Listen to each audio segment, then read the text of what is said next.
Today, we're diving into a really cool idea from the legendary psychologist Jean Piaget. What if intelligence isn't something you have, but something you do? It's a total game changer for how we think about the mind, so let's dig in. But first, seriously, take a second. How would you define intelligence? Is it about knowing a bunch of facts? Being a whiz at solving puzzles?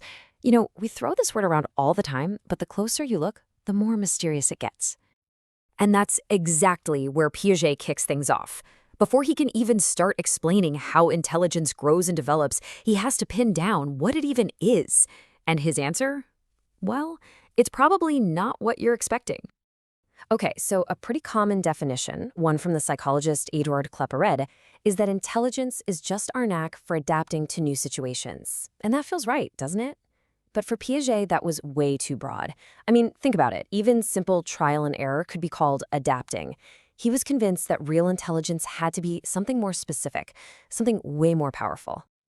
So, to get to a deeper answer, Piaget did something brilliant. He looked to biology. His first huge insight was that intelligence isn't some abstract mental trick. Nope, it's a fundamental life process, tied directly to how every single living thing survives. What does that even mean? Well, just picture any living organism. A plant twisting towards the sunlight, an animal figuring out where to find food. They're all constantly, actively adapting to their environment. Piaget says our minds do the exact same thing. Intelligence is basically our species' ultimate tool for adapting to the world. And here's a really key point. For Piaget, this whole adaptation thing isn't passive. It's not just sitting back and letting the world happen to you. It's an active equilibrium, a balanced two-way street. We act on the world, and the world acts right back on us. And intelligence? That's just the name for the process of keeping that whole interaction in balance. So how does this balancing act actually work? Well, Piaget breaks it down into two ideas that are like the engine of all learning and intelligence: assimilation and accommodation. Let's take a look at each one. All right, first up is assimilation. This is when we take new information and basically squish it into the mental boxes we already have. Piaget's analogy here is just fantastic. It's like our body digesting food. You eat an apple, right? You don't become the apple. Your body breaks it down and turns it into you. Our minds do the same thing with experiences. We filter and interpret them through what we already know. But what happens when something new just doesn't fit? When it breaks the box? That's where accommodation comes in. It's the other side of the coin. Sticking with that food analogy, accommodation is how the body itself might have to change to handle that new food. Our minds do the same. We have to change our internal structures, our very way of thinking, to make sense of a new reality. So you've got this constant dance going on, right? Taking things in, that's assimilation, and changing our minds to fit, that's accommodation.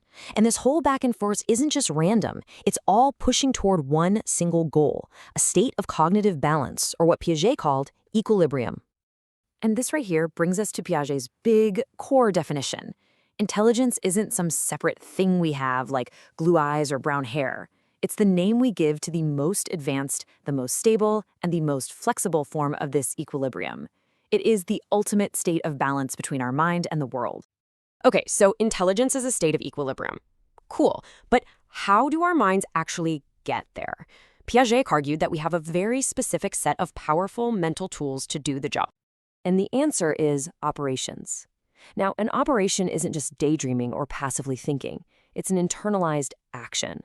When you mentally add 2 plus 2, or when you classify different types of animals in your head, or even just imagine a shortcut home, you are performing an operation. These are dynamic, living actions happening inside your mind. To really get why operations are so special, let's compare them to something more basic, like perception or habit. These things are rigid. They're a one-way street. Once you learn a motor habit, like riding a bike, it's just burned in. You can't really unlearn it in reverse. It's stuck going in one direction. Operations, though, they are a whole different ballgame. Their superpower, the thing that makes them the hallmark of true intelligence, is reversibility. This means any mental action you perform can be undone. It can go forwards, and it can go backwards. This is the key that unlocks all of higher-level thought. Okay, let's use a simple example.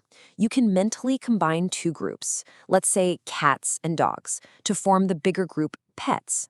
But here's the magic. You can then reverse that operation in your head. You can take pets, mentally subtract dogs, and get right back to just cats. This ability to always return to your starting point is what gives our thinking its incredible power and flexibility. Now, these powerful, reversible operations don't just float around randomly in our heads. They have this amazing natural tendency to organize themselves into these elegant, powerful systems. These are like the hidden blueprints of our intellect. Piaget calls these systems groupings. You can think of a grouping as a perfectly balanced mental structure. It's this whole network of operations where everything just fits together perfectly. It's stable enough that you can rely on it, but it's also mobile and flexible enough to tackle new problems. It's basically the complete underlying architecture for logical thought. And for a system of thought to get to this perfect, self-regulating balance, to become a true grouping, Piaget figured out that it has to meet 5 specific conditions. Now, Piaget laid out 5 key properties that make these mental structures tick. We don't need to get bogged down in the technical names. The big takeaway is what they do together. They form a complete, totally logical system. It means that every action has an equal and opposite reaction, just like we saw with reversibility. You can combine thoughts, and you can always find your way back to your starting point. What this all means is that our logic is a closed, stable system, and that's what makes it so incredibly powerful. Piaget loved this quote from the philosopher Leon Brunschvig's, and honestly, it just nails his whole idea. It says, "Intelligence wins battles, while logico-mathematical deduction is comparable only to treatises on strategy." Think about that. Formal logic is like a textbook. It describes the rules of wars that have already been won. But intelligence itself, that's the general on the battlefield, actively winning the battle, creating solutions on the fly. It's a living, breathing, creative process. So, let's pull all of this together and go back to that question we started with. Piaget's theory gives us a totally revolutionary way to think about what intelligence really is. And this is the absolute bottom line. For Piaget, intelligence is not a fixed trait you have. It's not a score you get on a test. It's a verb. It is the dynamic, continuous, constructive process of building more stable, more mobile, and more powerful mental structures so we can find our balance with the world around us. And that leaves us with one last, really powerful question to chew on. If Piaget is right, if intelligence is something we build from our experiences, not just something we're born with, then how does that completely change the way we think about learning, about our own growth, and about our true potential?